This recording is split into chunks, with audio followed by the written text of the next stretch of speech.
You ask Tiger to solve. This deals with linear equations with one unknown. The final result is A equals 45.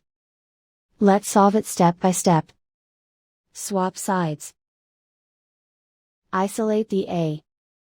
Multiply both sides by 135. Group like terms.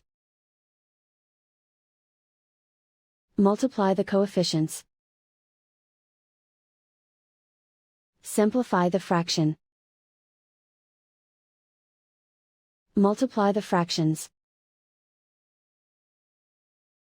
Find the greatest common factor of the numerator and denominator. Factor out and cancel the greatest common factor. And so the final result is A equals 45.